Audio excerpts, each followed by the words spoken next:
최근에 저한테 이런저런 권유를 많이들 하지 않습니까? 아, 그럼요. 예. 그중에 가장 많이 추천받은 책입니다. 아, 그래요? 아, 예. 최근에 저한테 김대중을 배우라 이런 얘기를 굳이 또 많이 하고 저는 나름 이제 김대중 대통령을 좀 이해한다라고 생각했고 제가 그분의 많은 언어들 중에 제일 많이 차용하는 언어가 서생적 문제의식, 상인의 현실감각 얘기를 실제로 많이 하거든요. 정말 아주 적절한 표현인데 저 나름 그래도 조금은 이해한다라고 생각했는데 실제로는 전혀 그렇지 못했다는 걸 제가 알게 됐죠. 그 위대하다는 단어를 우리가 잘 안 쓰는데 점점 그 생각이 많이 듭니다. 위대한 리더. 생각했던 것보다 더 대단하신 더 분이다. 대단한. 예. 탄탄함이 있다고 그럴까요? 김대중 대통령은 이제 산맥 같은 분이에요. 그러니까 오르기 힘들어요. 한눈에 파악이 잘 안 돼요. 그리고 그 뒤에 대통령이 되신 노무현 대통령은 그 산맥 위에 솟아오른 굉장히 뚜렷하게 솟아오른 봉우리 같은 분이 아니었을까. 이 책을 다시 보면서 되게 안쓰러운 느낌이 들었어요. 그러니까 막 분투하는 한 사람. 그러니까 대단한 능력과 해안을 가지고 세상을 아우르는 어떤 위대한 정치인이라기보다는 주어진 아주 불리한 환경 속에서 나와 세상을 정치라는 영역을 통해서 세상과 관계를 맺은 한 사람이 거기서 말살당하지 않고 살아남아서 자기 자신이 뜻하는 바를 한번 이뤄보고자 하는 그 열망을 껴안고 너무너무 조심하고 삼가하고 버티고 이렇게 애쓰는 과정이 보이더라고요. 이분이 평생 빨갱이 소리 들으면서 이제 공격을 당했는데 빨갱이한테 죽을 뻔했잖아요. 예. 소위 말하는 인민군한테. 인민군들이 퇴각하기 조금만 늦었으면 다 죽이고 갔을 텐데 죽일 시간이 좀 부족해서 바빠가지고 못 죽이고 갔다는 거잖아요. 네. 맞아. 근데 그 경험 속에서 평화의 가치, 생명의 가치 이런 것들을 또 깨우치고 한반도 평화의 중요성 뭐 이런 걸 정책으로 또 만들고 실현한 그런 점들이 참 글쎄 이 고난 경험 이런 것들을 비전으로 정책으로 만드는 건 대단한 거죠. 5.18 후에 그 내란 음모로 수감되셔가지고 이제 교도소장을 앞에 놓고 인터넷 얘기하는 그거 산업혁명이 전자혁명입니다. 책 찾고 도서관 가고 할 필요가 없게 돼요. 세종대왕이 몇 해에 돌아가셨지? 그러면 거기서 몇 해요? 하고 말로 대답해 줘요. 엘빈 토플러를 읽으셨나? 저때? 라고 속으로 생각했어요. 왜냐면 저도 그때 그 책을 읽었거든요. 느낌이 어땠냐 하면 흥미롭기는 한데 너무 우리 일이 아닌 것 같았어요.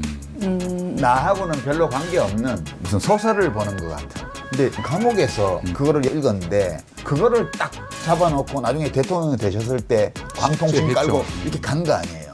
선자리가 다르면 풍경이 진짜 다르게 보이는구나 라는 걸 그때 느꼈어요. 세계가 이렇게 변하니까 내가 나중에 기회가 오면 이거를 해야지. 뭐지 이게? 난 바보냐 20대 초 나이에. 그가 누군지는 뭐 굳이 말 안 하겠어요. 네. 오늘도 키워드 4개를 뽑아봤는데 네. 이게 다 그에게 없는 모든 것이에요. 오늘 뽑아본 4개 키워드가 뭐냐면요.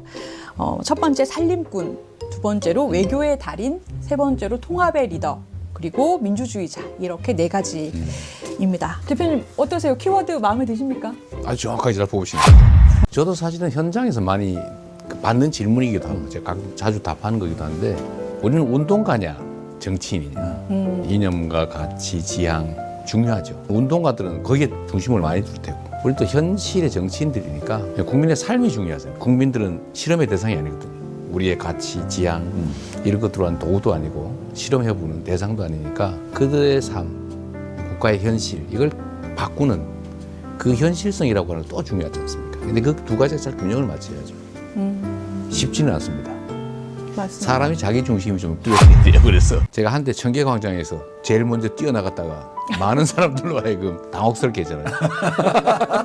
안해! 그럼 시원하잖아요. 그러나 사실은 책임지는 위치에 있었으면 그렇게 못했을 거예요. 그렇죠. 이 균형을 잘 맞추는 게 정말로 중요한데 네. 예를 들면 균형 감각 이라고 보통 우리 얘기하잖아요. 근데 그것보다는 훨씬 더 정말 현실적인 체감 가는 표현이죠. 나는 후배 정치인들에게 2가지 내용을 당부하고자 합니다. 첫째, 정치인은 서생적 문제의식과 상인적 현실 감각을 함께 가져야 합니다. 둘 중 하나만 있어서는 안 됩니다. 정치하는 데에는 원칙과 철학이 있어야 합니다. 이것이 없으면 좌표를 잃고 권력만 추구하는 정치인이 됩니다. 동시에 정치는 실질적인 결과도 중요하기 때문에 이것을 이뤄내기 위한 현실적인 수단과 전략적 사고를 갖춰야 합니다. 이승만 대통령 같은 경우가 전형적으로 서생적 문제의식 제로, 상인적 현실감각 극대, 네. 그 친일파 재등용하고, 그러니까 권력을 획득하고 그것을 행사하는 것을 그 자체를 목표로 삼아버리게 되면 그거는 서생적 문제의식이 제로가 되는 거죠. 반면에 이제 백범균 선생은 아주 훌륭한 서생적 문제의식을 지닌 분이었는데 상인적 현실 감각이 없었기 때문에 대통령에 도전해서 이 분단을 네. 일단 받아들이고 권력을 획득했어. 그걸 극복하는 방법을 찾아야 되는데 그거를 거부하면서 결국 아무런 실질적인 결과를 내지 못하고 암살당하는 비극을 맞았죠. 두 분에 대한 평가, 양쪽 다 실패한다는 거예요. 상인적 현실 감각이 없으면 당대에 실패하고요. 서생적 문제의식이 없이 정치를 하는 사람은 당대에 성공해도 길게 보면 부정적인 평가를 받게 된다. 그거는 사회에 해를 끼쳤다는 거죠.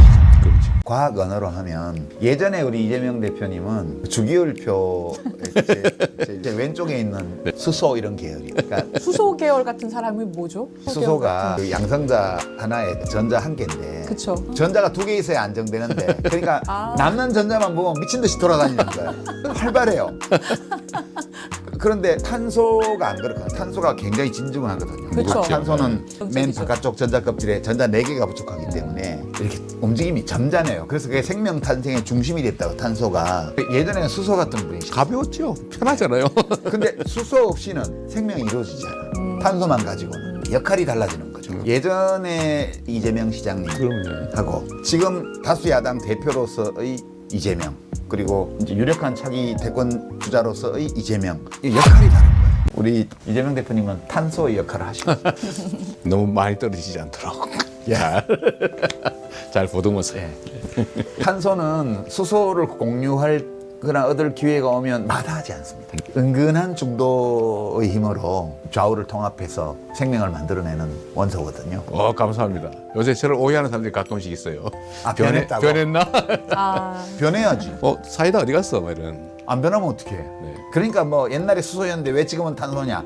그렇게 말하지 말라고 제가 말씀드리는 거예요. 그게 역할이 달라지면 책임감의 크기가 달라지고 책임감의 크기가 달라지면 행동 방식의 변화가 올 수밖에 없어요. 그 변화를 못 이루는 사람은 성공 못해요. 또 어려운 상황에서도 미래를 준비했고요. 그때 IMF라고 하는 아주 어려운 상황을 겪었는데도 그걸 극복하는 능력뿐만이 아니고 이제 그 속에서도 이제 문화국가를 준비했잖아요. 지금 전 세계 한류에 막 씨앗을 그때 뿌린 거죠. 시작이 그때죠. 네, 네. 네. 그리고 이제 세계적인 정보통신 국가, 그것도 이제 광통신망을 정말 대대적으로 투자해서 지금 그 열매를 가지고 우리가 이제 누리는데 이게 지금 한계에 지금 다다라가고 있는데 씨 뿌리는 사람이 없어요 지금. 저기 종자까지 털어먹고 있습니다. 지금. 그렇습니다. 정말 네. 심각하죠. 지금 우리가 처한 핵심 위기 중에 하나가 외교입니다. 외교는 인간관계하고 비슷한 측면이 있어요. 그렇죠. 자존감이 높은 사람이냐, 응? 아니면 의존적 사람이냐, 정신적으로 위약한 사람이냐에 따라서 대인관계가 완전 다르지 않습니까? 근데 우리 대한민국은 특히 외교가 중요한 상황이죠. 워낙 국제적 이해관계가 첨예하기 때문에 외교를 잘하면 나라가 살 길이 생기고 외교를 잘못하면 나라가 망할 수가 있죠. 김대중 대통령은 제가 보기에는 자존감이 참 대단한 대단한 사람이죠. 예. 국익 중심으로, 자기 중심으로, 우리나라 중심으로 정말 현명하게, 지혜롭게 외교를 했죠. 요즘은 국익 중심의 실용 외교라는 단어를 이제 우리가 많이 쓰는데 현재 벌어지고 있는 외교의 상황은 어떠냐? 완전히 반대죠. 국익 중심이 아니에요. 중심이 딴 데가 있어요. 균형적이냐? 전혀 그렇지 못하죠. 실용적이냐? 그렇지 못하죠. 미국과 일본의 국익 중심으로 가 있죠. 이런 외교의 원칙, 외교를 해낼 수 있는 역량이 정말로 중요하다. 한반도의 위기, 사실 이 경제 위기하고도 관련이 좀 있는데요. 예. 다 사실 먹고 사는 문제 아닙니까? 한반도의 지정학적 위기가 점점 커져가잖아요. 왜? 물론 국제적인 그 충돌도 있어요. 진영이 지금 갈라지고 충돌이 좀 격화되긴 한데 그렇다고 해서 자연적으로 이렇게 되냐? 그것도 아닙니다. 결국은 불필요한 자극, 불필요한 운동 이런 것들이 사실 우리의 입지를 점점 악화시키고 있죠. 근데 그 결국 한반도의 평화 위기로 다가오고 외교의 실패로 다가오니까 기업들의 해외 경제 용도가 줄어들고 활동 영역이 좁아지잖아요. 그리고 지정학적 위기가 커지면 한국에 대한 투자가 또 평가가 낮아질 수밖에 없죠. 이것도 실제로는 되게 심각한 상황입니다. 해야 돼서 할 수 없이 하는 건 이해해야죠. 그렇죠. 근데 안 해도 될 일을 하는 건 정말 문제죠. 그러니까 아주 쉬운 언어로 우리가 일상적으로 쓰는 말들이 있는데 외교적 언사라는 말을 그렇죠. 네. 우리 네. 민간인들도 아는 말이에요. 예, 예. 똑같은 것도 우아하게 상처 주지 말고 존중하면서 그리고 나중에 덕되게 미워도 미흡다고 하지 말고 통석의 염 이런 식의 표현을 해드린 거죠. 그거 아시잖아요. 관계가 악화될 염려가 있으면 더 조심하고 그렇죠. 존중해 주는 거죠. 왜냐하면 부딪히면 서로 손해거든요. 근데 지금 부딪히는 거를 글쎄 감수하겠다는 취지인지 아니면 그 이상인지 잘 모르겠어요. 근데 제가 그런 생각이 좀 들던데 이분이 용서, 화해, 포용 이런 말씀을 많이 하시잖아요. 저는 그게 큰 정치인으로서 좀 보여주기 위한 레토릭이 아닐까, 정치적 언사가 아닐까 그런 생각들을 했거든요. 그런데 최근에 제가 느낌이 진심이었겠다는 생각이 듭니다. 그래야 되었겠구나 라는 생각이 많이 들어요. 왜 그렇게 생각이 바뀌셨어요? 당해보니까 당해보니까 직접 많이 당해보니까 이게 사실은 내전으로 격화되는 경우들이 있지 않습니까? 지금 우리 사회가 정서적으로는 거의 내전 상태를 향해 가는 거예요. 서로 제거하고 싶어요. 그러니까 싸우는 게 아니고 내가 훨씬 더 뛰어난 존재야, 당신들은 잘못된 존재야, 그냥 싸우는 정도가 아니고 제거를 할 수만 있다면. 그런 상황이에요. 네, 그런 것들이 예를 들면 저에 대한 직접적 공격 같은 걸로 나타나는 거죠. 지금 실제로는 총에 손에 무게들을 들 수만 있으면 그렇죠. 제가 보기에는 아주 심각한 일상적인 적대 행위들이 나타날 것 같아요. 지금은 사실 감정은 없잖아요. 잔혹한 권력 행사라고 하는 게 지금은 욕망 때문에 하는 거거든요. 보복 감정은 사실 없는 거잖아요. 왜냐면 뭐 한 게 없는데 당한 게 없는 사람이 보복 감정을 가질 수는 그런 없잖아요. 없죠. 사실은 정치 보복이라는 단어도 지금 어울리지 않아요. 그렇죠. 정치 탄압, 정치적 포갑이죠. 그렇죠. 근데 이게 보복으로 그야말로 발전할 수 있어요. 보복 감정까지 더해질 경우에는 정말 심각하죠. 제가 우리의 정치 상황이 어떤가에 대한 표현, 참 이런 표현도 적절치는 않은데 우리와 좀 다른 쪽에 있는 사람들을 보면서 그 생각이 자꾸 들어요. 자기가 스스로 없어도 될 지옥을 만든 다음에 그 안에서 괴로워하고 있다. 스스로. 우리 인생이 그런 게 많죠. 네, 많죠. 스스로 없어도 될 지옥을 만든 스스로 다음에 만들어 더 그 지옥 안에서 들어가서 괴로워한다. 막 괴로워하는 거죠. 우리 대통령이 지금 그러고 있죠. 그런가요? 네. 우리 그래요? 대통령이 내가 그렇게 스스로 말하기 지옥을 어렵고. 만들고 그 지옥 속에서 스스로 지금 허우적거리고 있는 거예요. 너무 지금. 고통스럽겠죠. 본인은 고통스럽지 않아요. 본인은 행복할 거예요. 그게 문제지. 저는 이제 김대중 대통령을 끝으로 이런 시대는 갖지 않을까라고 생각했는데 그게 아닌 거예요. 똑같은 상황이 다시 벌어지고 있죠. 네. 지금은 그때와는 시대가 다른데 지금 뭐 기본 정책 시리즈에 대한 이념적 공격도 일부 있고요. 저는 이제 예전처럼- 범죄자 프레임이라고 하는 게 있죠. 예. 이런 식의 사상적 공격과 물리적 공격을 계속 받고 있는 거잖아요. 진보 세력의 정치적 리더가. 이거에 대해서 저는 이 책 읽으면서 좀 되게 끔찍하다. 김대중 대통령이 1924년생이시고 우리 이재명 대표님이 1963년생이시잖아요. 그러면 40년 차이가 나요. 40년 차이면 거의 두 세대 차이가 나는데 이럴 수가 있나? 두 걸음 세 걸음 가고 싶은 사람은 김대중이라는 정치인이 반발짝밖에 안 가니까 어떤 식으로 비난을 했냐면 대통령병 걸렸다. 시장 시절부터 그런 말씀을 우리 이 대표님도 하셨는데 나는 권력을 원하는 게 아니고 일을 할 수 있는 권한을 원한다고. 그게 밖에서 보면 구분이 잘 안 돼요. 저 사람이 내면에 그냥 자리 욕심인지 아니면 이루고 싶은 가치와 목표가 있고 그게 도달할 수 있는 수단으로 권한을 원하는 것인지를 구별이 잘 안 그 되죠. 사람은 잘 알지만 본인은 밖에서 구분하기가 쉽지 않으니까 대통령병 환자로 일단 추정하고 아닌 증거가 확실히 보이면 그때 저 사람은 훌륭한 정치인이다 이렇게 얘기하는 쪽으로 대중들은 또 대처를 한단 말이에요. 그러니까 그때 가슴 아픈 비난이죠. 그런 게 대통령병 환자. 이제 그게 꼭 우파에서만 나온 게 아니고 진보 쪽에서 나중에 막 한나라당으로 건너가고 막 그랬잖아요. 누군가를 너무 싫어한 나머지 자기가 이상한 짓을 하고. 더 나쁜 데로 갔어. 지난 총선 때도 그런 일 많았습니다. 네. 맞습니다. 김대중 대통령이 대통령이 되기 전까지는 6월 항쟁으로 우리가 현행 헌법을 만들고 한국은 민주주의를 이행했다고 말을 했지만 그것이 가능성으로만 있었지 현실이 된 적이 없었어요. 늘 집권 세력이 재집권하면서 1997년 대선 때까지 온 거예요. 그러니까 김대중 대통령은 1997년도에 야당 후보로 나와서 당선이 됨으로써 한국이라는 나라가 다수 국민이 선택했을 때 탱크 안 굴러다니고 대포소리 총소리 안 나고 최루탄 안 날아다니고 합법적으로 평화적으로 정권이 교체됐어요. 그러니까 한국이 언제부터 국제사회에서 민주주의 국가로 인정을 받게 됐냐 하면 정권이 바뀌었는데 탱크가 안 나오네. 평화적 정권 교체. 저 나라 이제 민주주의 국가로 넣어야겠네. 이게 국제적으로 된 게 그때예요.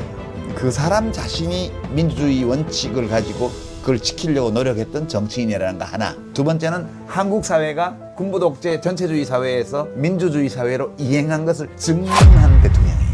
네. 어려움을 이겨낼 수 있었던 힘의 근원이 무엇입니까? 가장 핵심적인 것은 국민에 대한 신뢰였습니다. 우리 국민은 반드시 독재를 타도할 것이다 라는 믿음을 갖고 있었기 때문에 좌절하지 않고 버틸 수 있었어요. 내가 민주화 투쟁을 하면서 온갖 고난을 겪으면서도 좌절하지 않고 정진할 수 있었던 것은 역사와 국민에 대한 확고한 신뢰, 우리는 반드시 승리할 수 있다는 확신을 갖고 있었기 때문입니다. 이것이 없었다면 그렇게 험난한 시간을 버틸 수 없었을 것입니다. 본인 마음이 지금 그렇죠. 저는 어쨌든 국민 대중에 대한 조금 더 저는 이제 집단 지성에 대한 믿음이 사실 매우 크죠. 제가 정치적으로 성장한 것도 사실은 정치 시스템이나 뭐 기득권 구조 안에서 뭐 어떤 특별한 변화가 있었던 건 아니고 철저히 국민 대중의 기초에서 여기까지 왔거든요. 앞으로의 길도 결국은 그 안에 있을 거다. 그러니까 아무나 대통령을 하는 게 아니야. 내 결론은.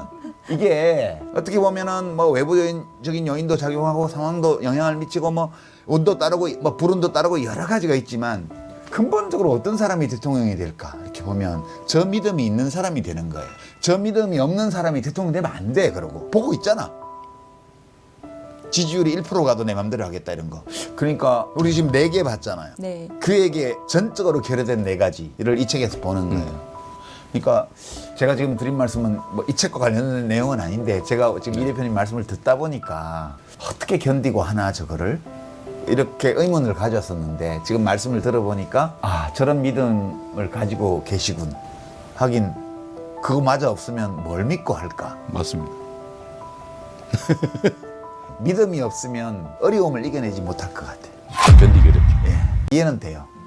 어떻게 견뎌나가시는지. 근데 되게 안 됐다는 인간으로서 제가 그 얘기들을 가끔씩 하셔서 저도 그 얘기에 대한 생각을 해봤죠. 결론은 내가 법정을 쫓아다니도 월급 받고 하는 일이다. 이런 일조차 못하는 사람이 너무 많다. 그리고 지금 이 순간에도 사실 제가 겪는 어려움이라고 하는 거는 견뎌낼 만한 것이고요. 견딜 수 없는 어려움을 겪는 사람들이 세상에 무수히 많습니다. 많죠. 온 가족 끌어안고 극단적 선택을 고민하는 사람들이 얼마나 많습니까? 실제로 그 실행하는 사람도 많죠. 거기에 비하면 행복한 삶이죠. 생각보다 긍정적이셔. 긍정적인 게 저한테 도움이 돼요.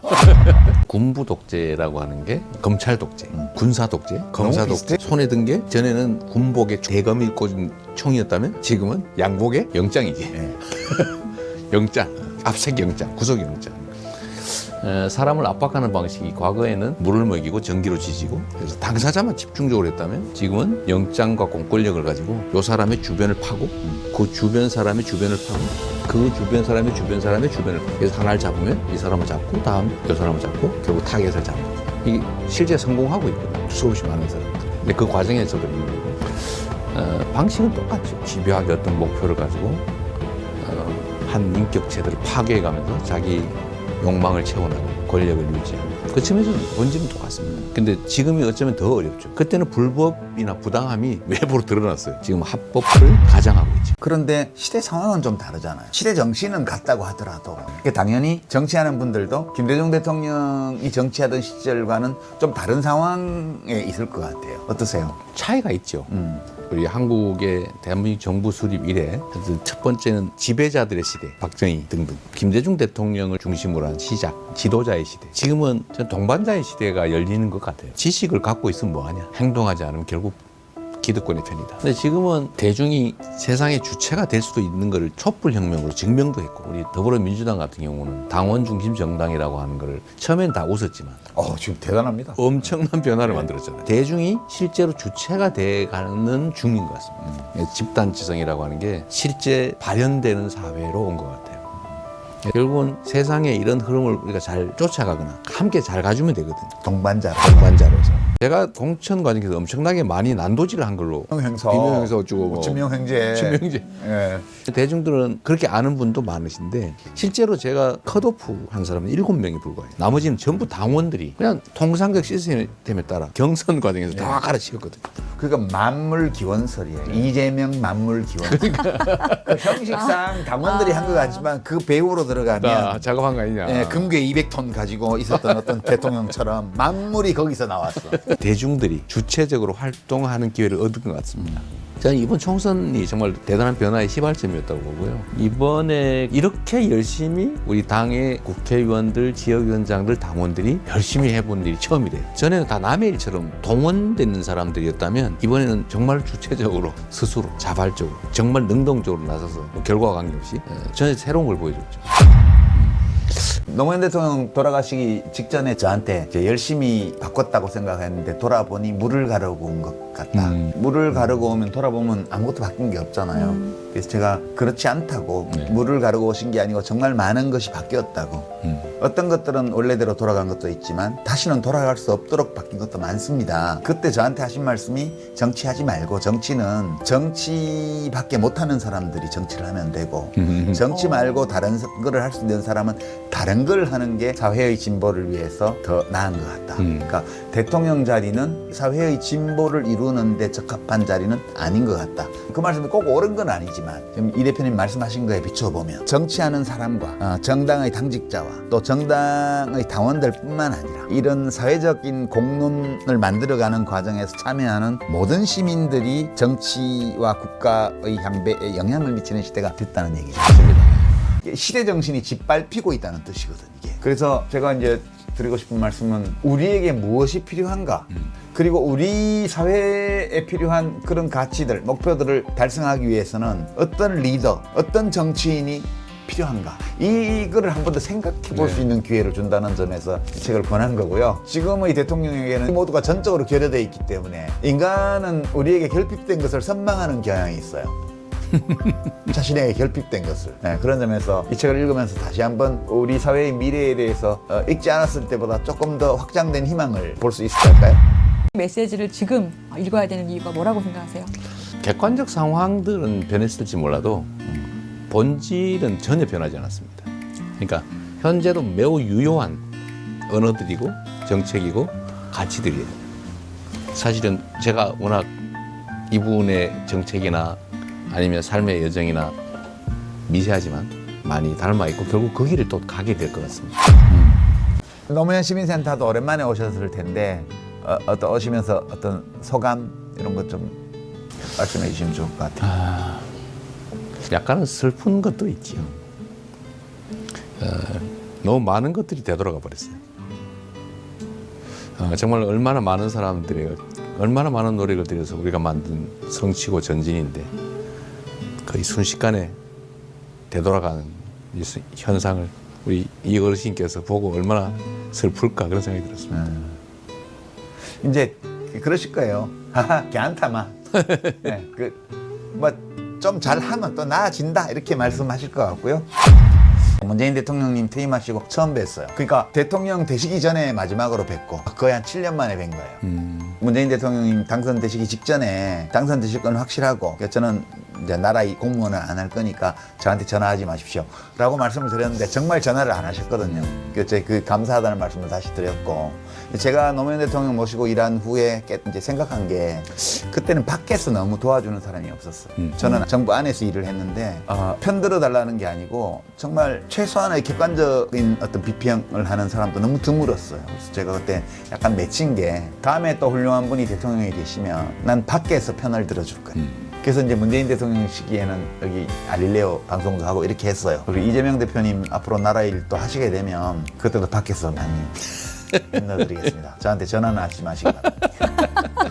낚시를 하자는 전화는 언제든지 환영입니다. 감사합니다.